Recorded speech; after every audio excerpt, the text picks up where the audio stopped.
اب ہم پڑھنے جا رہے ہیں سورۃ عابسہ، اور اس کی بھی ہم پہلے ریڈنگ کر لیں گے تاکہ ہمیں MCQs کرنے میں اور کوسچن آنسرز جو ہے شارٹ لانگ کو فائنڈ آؤٹ کرنے میں آسانی ہو۔ سٹارٹ کرتے ہیں وجہ تسمیہ۔ ابس کا معنی ہے ناگواری محسوس کرنا۔ اس سورت کی پہلی آیت میں حضرت محمد رسول اللہ خاتم النبیین صلی اللہ علیہ وآلہ وصحابہ وسلم کے ایک نابینا صحابی کے طرز عمل پر ناگواری کے اظہار کا ذکر ہے، اس لیے اس سورت کا نام سورۃ عابسہ رکھا گیا ہے۔ شان نزول۔ سورۃ عابسہ کے نازل ہونے کا واقعہ کچھ یوں ہے کہ ایک دن حضرت محمد رسول اللہ خاتم النبیین صلی اللہ علیہ وآلہ وصحابہ وسلم قریش کے کچھ بڑے سرداروں کو اسلام کی ترغیب فرما رہے تھے۔ اس گفتگو کے دوران ایک نابینا صحابی حضرت عبداللہ ابن ام مکتوم رضی اللہ عنہ وہاں آ گئے۔ وہ نابینا تھے، اس لیے یہ نہ دیکھ سکے کہ آپ کن کے ساتھ گفتگو میں مصروف ہیں۔ انہوں نے آتے ہی حضرت محمد رسول اللہ خاتم النبیین صلی اللہ علیہ وآلہ وصحابہ وسلم سے کچھ سکھانے کی درخواست کر دی۔ آپ خاتم النبیین صلی اللہ علیہ وآلہ وسلم کو ان کا یہ طریقہ پسند نہ آیا کہ دوسروں کی بات کاٹ کر انہوں نے بیچ میں مداخلت کر دی، اس لیے آپ خاتم النبیین صلی اللہ علیہ وآلہ وصحابہ وسلم کے چہرہ انور پر ناگواری کے آثار ظاہر ہوئے۔ آپ خاتم النبیین صلی اللہ علیہ وآلہ وصحابہ وسلم نے ان کی بات کا جواب دینے کے بجائے ان کافروں کے ساتھ اپنی گفتگو جاری رکھی۔ جب وہ لوگ چلے گئے تو یہ سورت نازل ہوئی۔ مرکزی مضمون اور مقصد نزول، مطلب کیا وجہ تھی یہ نازل ہوئی اور اس کے جو مین کنٹیکسٹ ہے اس سورت کا وہ کیا ہے۔ سورت عابسہ کا مرکزی مضمون اور مقصد نزول حق کے سچے طلبگاروں کی اہمیت کا بیان ہے۔ مطلب جو لوگ حق کے راستے پہ سچے راستے پہ چلنا چاہتے ہیں نا، ان کی بہت اہمیت ہوتی ہے۔ مضامین اور عملی نکات۔ سورت عابسہ کے شروع میں یہ بیان کیا گیا ہے کہ اللہ تعالیٰ کے نزدیک کسی دنیاوی منصب یا مال و دولت کی کوئی اہمیت نہیں، بلکہ ایمان اور اخلاص والے عمل کی اہمیت ہے۔ غیر مسلموں کو اسلام میں داخل کرنے کی فکر اہم ہے، تاہم مسلمانوں کی اصلاح اور ان کی تعلیم کی فکر کرنا بھی انتہائی ضروری ہے۔ اس صورت میں واضح کیا گیا ہے کہ حق کو قبول کرنے کے لیے ظاہری بینائی نہیں بلکہ دل کی بصیرت ضروری ہے۔ اس مضمون کے بعد اس سورت میں قرآن مجید کی عظمت کا ذکر ہے۔ قرآن مجید اللہ تعالیٰ کا عظیم اور بابرکت کلام ہے۔ دراصل یہ نصیحت ہے، جو چاہے اس سے فائدہ حاصل کر سکتا ہے۔ اکثر انسان اللہ تعالیٰ کی ناشکری کرتے ہیں، اور ہمیں اللہ تعالیٰ کی تمام نعمتوں پر شکر ادا کر کے اس کی فرمانبرداری کرنی چاہیے۔ سورت عابسہ میں اللہ تعالیٰ نے بارش کو اپنی خاص نعمت کے طور پہ بیان فرمایا ہے، پھر اس نعمت سے حاصل ہونے والے پھلوں، سبزیوں اور چارے کا ذکر فرما کر اللہ تعالیٰ نے اپنی قدرت کو بیان فرمایا ہے۔ قیامت کے دن کی سختی انسان کو اس کے قریبی رشتہ داروں سے بھی غافل کر دے گی۔ اس دن اللہ تعالیٰ کے فرمانبرداروں کے چہرے روشن اور نافرمانوں کے چہرے سیاہ ہوں گے۔ اب اس کی مشق کرتے ہیں۔ ابس کا مطلب ہے، معنی ہے خبر، کھینچنے والا، پھٹنا یا ناگواری محسوس کرنے والا۔ تو یہ ناگواری محسوس کرنے والا معنی ہے اس کا۔ قیامت کے دن انسان بھول جائے گا کس کو؟ اپنے رشتہ داروں کو۔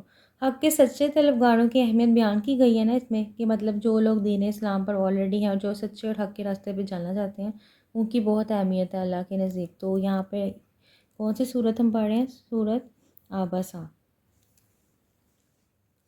حق کو قبول کرنے کے لیے ضروری ہے آنکھوں کی روشنی، بہت زیادہ علم، مال و دولت یا دل کی بصیرت۔ حضرت عبداللہ بن ام مکتوم رضی اللہ عنہما کا ذکر ملتا ہے ہمیں اس میں۔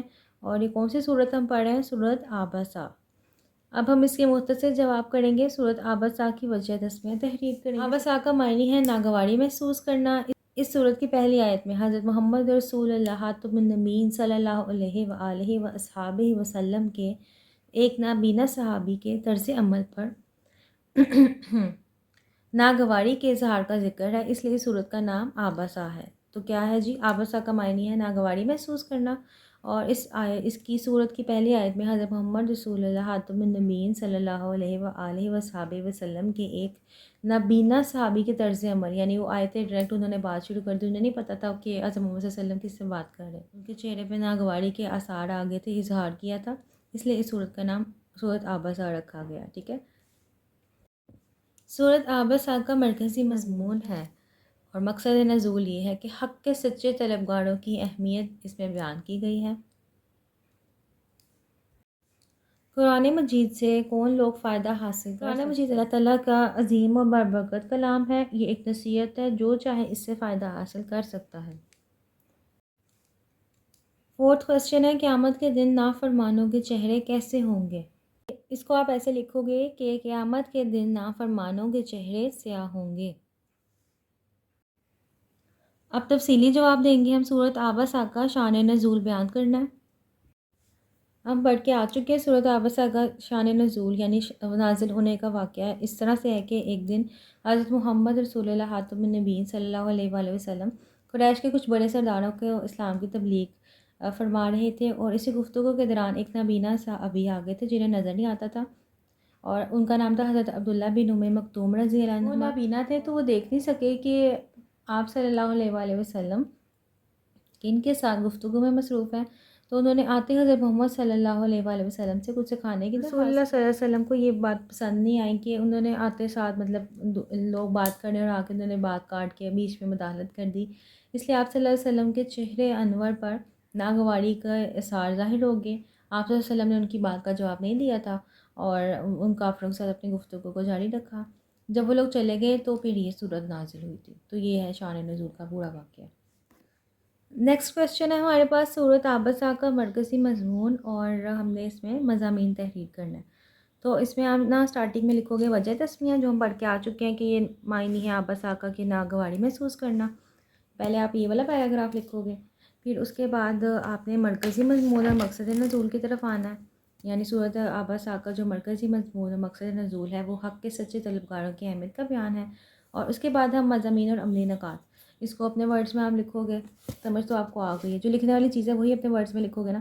چلو. صورت آبسہ کے شروع میں بیان کیا گیا ہے کہ اللہ تعالیٰ کے نزدیک کسی دنیاوی مال و دنیاوی منصب، یعنی کوئی بہت بڑا عہدہ ہو، کوئی پرائم منسٹر وزیر کچھ بھی آ جائے اللہ تعالیٰ کے نزدیک، وہ یا کسی کے پاس بہت زیادہ دولت ہونا، تو ان سب چیزوں کی اللہ تعالیٰ کے نزدیک کوئی اہمیت نہیں ہے. بلکہ اگر کسی بندے کا ایمان ہے اور اخلاص ہے، یعنی خلوص کے ساتھ وہ دین کے راہ پر ہے اور اس کو سیکھنا چاہ رہا ہے، تو اس کے اس عمل کی اللہ تعالیٰ کے نزدیک بہت اہمیت ہے. اور غیر مسلموں کو اسلام میں داخل کرنے کی فکر تو ہے اہم، لیکن جو مسلمان ہیں ان کی اصلاح ہوتی رہے، ان کو بھی تعلیم ملتی رہے، اس کی فکر بھی انتہائی ضروری ہے. اس صورت میں واضح کیا گیا ہے کہ حق کو قبول کرنے کے لیے ظاہری بینائی کا ہونا ضروری نہیں ہے. یعنی اس میں صحابہ کرام کا بتایا گیا ہے نا کہ وہ نابینا تھے، لیکن ان کا دل اندر سے روشن تھا، وہ ان کو دین کی اہمیت کا پتہ تھا. دل کی بصیرت ضروری ہے. اس میں مین چیز یہ ہے کہ حق کو قبول کرنے کے لیے ظاہری بصیرت نہیں ضرورت، دل کی بصیرت ضروری ہے. اور اس کے بعد اس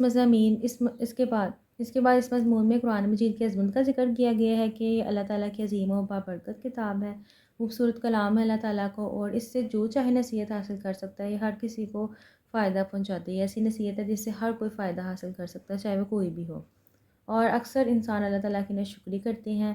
ہمیں اللہ تعالیٰ کی تمام نعمتوں کو جو اسے میں دی ہیں اس کا شکر ادا کرنا چاہیے، اور اللہ تعالیٰ کی فرمانبرداری کرنی چاہیے، اللہ کے حکم کو ماننا چاہیے.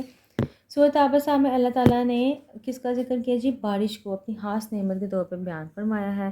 اور پھر جب بارش ہوتی ہے کھیتوں وغیرہ میں، آپ کو پتہ ہے، تو پھل ہمیں ملتے ہیں، بہت اچھا کھانا ملتا ہے، سبزیاں ملتی ہیں، پھول ملتے ہیں، چارہ، یہ سب ملتا ہے اللہ تعالیٰ کی اس نعمت کی وجہ سے کہ بارش ہوتی ہے تو اس کے بعد کھیتوں میں ہریالی آ جاتی ہے. تو یہ بھی اللہ تعالیٰ کی قدرت کا بیان ہے. اس کے بعد اللہ تعالیٰ نے بتایا ہے کہ قیامت کے دن جو سختی اس درجہ ہوگی کہ انسان اپنے قریبی رشتہ داروں کو بھی بھول جائے گا، کہ اس کو نہیں پتہ ہوگا، ماں کو نہیں پتہ ہوگا بچہ کہاں ہے، بچے کو ماں باپ کو نہیں پتہ ہوگا.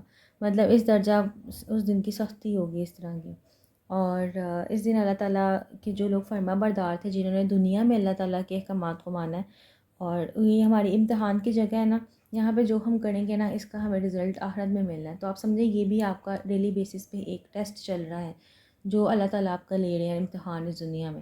تو اگر ہم اس کو اچھے سے پاس کر لیں گے تو انشاءاللہ اللہ تعالیٰ کے فرما برداروں میں ہمارا نام آئے گا اور ہمارے چہرے بھی روشن ہوں گے انشاءاللہ، اور جو لوگ نافرمانی کریں گے تو قیامت کے دن ان کے چہرے سیاہ ہوں گے۔